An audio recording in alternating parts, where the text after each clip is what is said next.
Yes. It's steel. But you can't be any geek off the street. Gotta be handy with the steel, if you know what I mean. Keeping it real.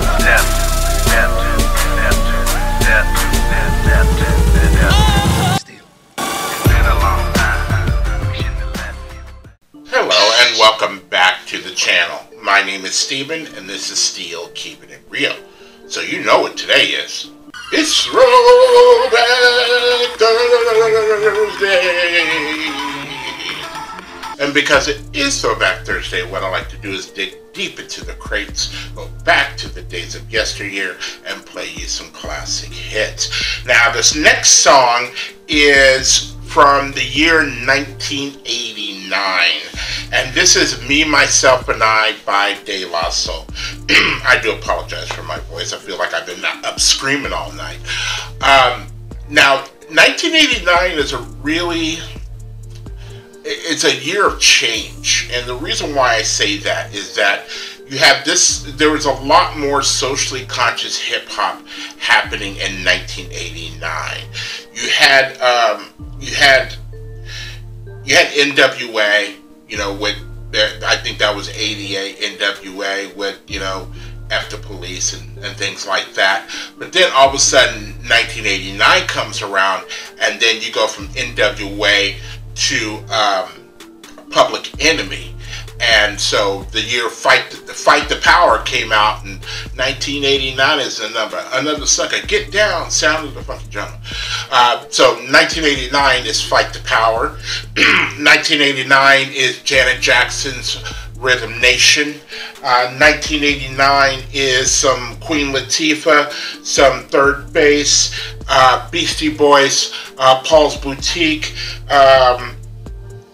You have some EPMD and Cool G Rap. Sir Mix-a-Lot, My Hoopty is 1989. Some Gangstar, Special Ed, I Got It Made. You have a lot of, you see a lot of change happening in 1989. It's almost like it's no nonsense. Me, Myself, and I might be one thing, but you listen to all those other ones. Like I said, I think Paul's Boutique is probably Beastie Boys' classic album. The one that probably stands out the most for them is Paul's Boutique, which is 89. Fight the Power is probably Public Enemy's biggest song.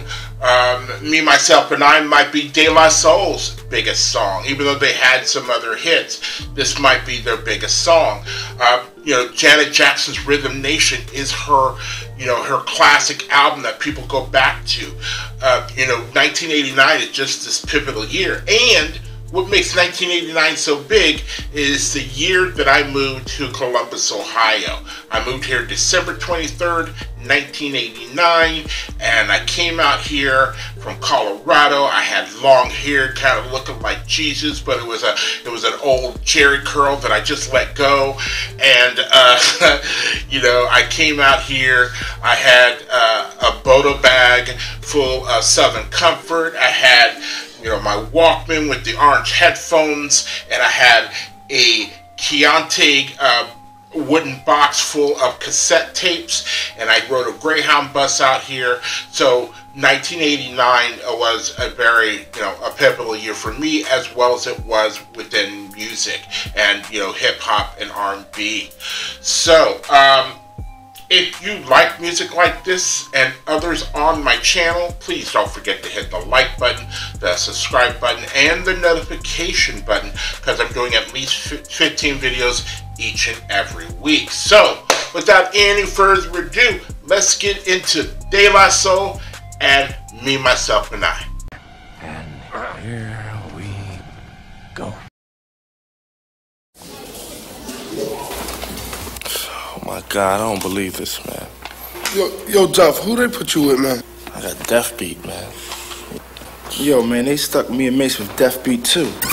Hello, Prince Paul's the name. You know, the DJ for Stetsasonic and the producer of this particular group. And now off of that and on to the soul. De La, that is. If you take 3 glasses of water and put food coloring in them, you have many different colors, but it's still the same old water. Make the connection, and now, back to our video.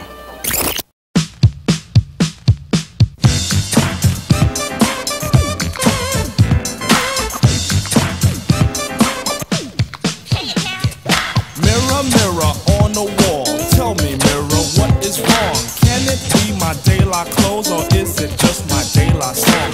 What I do ain't make-believe, people say I sit and try, but when it comes to being De La, it's just me, myself, and I. It's just me, myself, and I.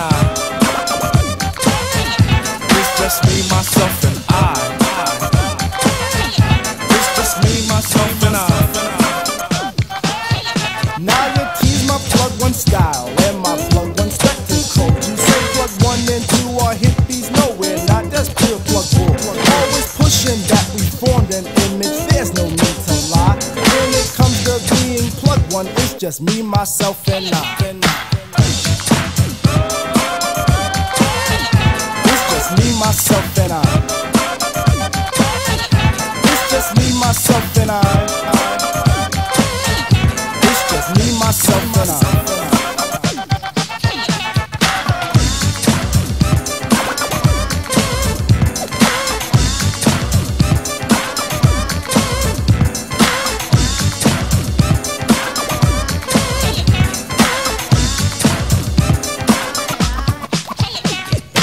I'm proud of what I am. Poems I speak are plugged too tight. Please, oh please, let plug 2 be himself, not what you read, alright? Right is wrong when hype is written on the soul, De La that. Style is surely our own thing, not the false disguise of showbiz. De La soul is from the soul, and in fact I can't deny. Strictly from the Dan called Stucky, and from me, myself, and I. It's just me, myself, and I. It's just me, myself, and I. It's just me, myself, and I. Glory, glory, hallelujah. Glory for plug 1 and 2. But that glory's been denied by cassids and gookie eyes. People think they diss my person by stating I'm darkly packed. I know this, so I point at Q-Tip and he states black is black. Mirror, mirror on the wall, shovel chestnuts in my path. Just keep all nuts with the nuts so I don't get an aftermath. But if I do, I'll calmly punch them in the 4th day of July. Cause they try to mess with 3rd degree, that's me, myself, and I. It's just me, myself, and I. It's just me, myself, and I. It's just me, myself, and I.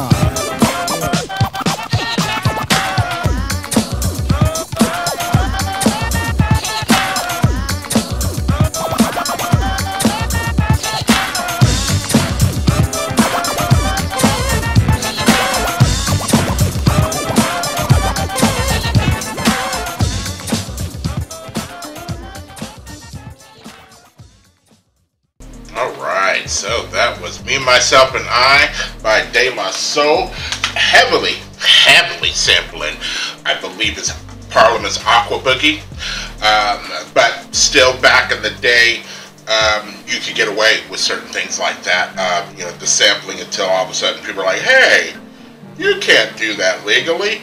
Well, you know, some people didn't even start catching on until maybe later on in the early 90s. You know, some people had done it, you know, beforehand, like, you know, with the Rapper's Delight and some other ones, but a lot of people weren't catching on until all of a sudden they realized, hey, these guys are making money. They now got Yo MTV Raps, where it's just getting a lot more exposure. It's not just regional anymore, like just in New York or California. Now it's coast to coast, and hey, I want my money. So, you know what, lawsuits started happening, and people started losing royalties on that. But you know what? The damage had been done. You know, sampling was already ingrained into hip-hop. It was one of the things that helped start hip-hop, and it wasn't going to go away. And it's still there to this very day. You know, I love the early part. I mean, I was there around when hip-hop first started back in the late 70s, you know, early 80s, like maybe 79. You know, I remember hearing it. You know, I remember hearing Blondie's Rapture, you know, hearing like the first female ever rapping on an album. And then, you know, of course, I know Rapper's Delight by heart. I've even done it drunk at karaoke and done all the parts by myself. And, you know, that's how ingrained it is, because Rapper's Delight came out when I was like 10 years old. And, you know, at 10 years old, you're just absorbing information. And so I knew it back to front. And so I do remember that part, and I do remember when the change was happening. It's like all of a sudden, you know, you had the message in like 1983, 1982. You had the message with that socially conscious, and then it took a long while before music became socially conscious again, almost a whole decade. So, you know, I've seen those changes. Tell me what you thought. If you know this song, if you've heard this song before, tell me how you felt the first time it came out, how old you were the first time it came out, and if this is your first time hearing it, tell me what you think about it now. I would love to know. So, if you are still here, I thank you very much for staying tuned. I really do appreciate it. First and foremost, I want you guys to like the videos as much as I like making them for you. After that, all I need for you guys to do to help me out with the channel is to like, subscribe, share, and comment.